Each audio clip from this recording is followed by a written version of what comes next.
Fuel কিরকম লাগলো guys? Fuel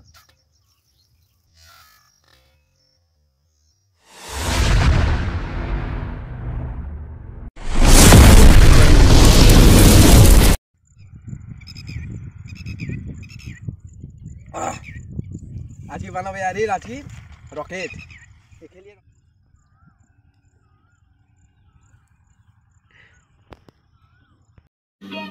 समझ रहे हो ना। तो फ्रेंड আপনারা থাম্বনেলে দেখে নিয়েছেন আজকে বানাবো থামস আপের কোকা কোলা দেওয়া ছিল থামস আপ পেয়েছি। তো থামস আপের আজকে বানাবো রকেট বানাবার লেগে রকেট ফিউল আমার কাছে চলে এসেছে। এই দুটোকে কি করে রকেট বানাবো আপনি ভিডিওতে দেখো, ফুল ভিডিও ওয়াচ করো। এই ভিডিওটা আমি রকেট বানাবো এই থামস আপ দিয়ে। তাহলে নতুন থাকলে চ্যানেলটা সাবস্ক্রাইব করে দাও আর বেল আইকন বাজিয়ে দাও।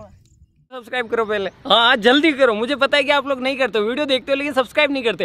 लाल कलर का बटन नहीं से दबाओ, जल्दी दबाओ फिर मैं शुरू करूँ। दबा दो जल्दी, दबा दिया, घंटी भी दबा देना। ठीक, রকেট বানাবো প্রথমে কোকা কোলা আর এই দেখো রকেট ফিউল। এটা কি কমেন্ট করে যারা জানবা তারা বলবা।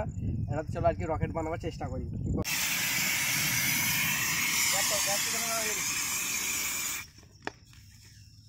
তো গাইস দেখো এটা বানাবে রকেট, দেখে নাও। দেখো এটা আমি বানাচ্ছি আমার রকেট ফিউল কিরকম লাগলো গাইস?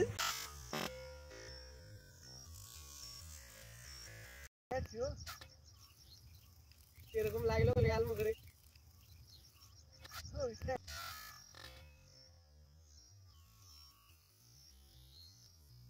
ফিউল কিরকম লাগলো গাইস? সুন্দর লাগলো, কিরকম লাগলো? এটা আমার রকেট ফিউল হলো। যা ভালো যদি লাগে কমেন্ট করে বলো, আর তোমার কেমন লাগলো চ্যানেলটা সাবস্ক্রাইব করে দিও, যেন এর চাইতে ভালো ভিডিও পাওয়ার জন্য চ্যানেলটা সাবস্ক্রাইব করে দিও। আর ভালো লাগলে কমেন্ট করে যতই বলবা।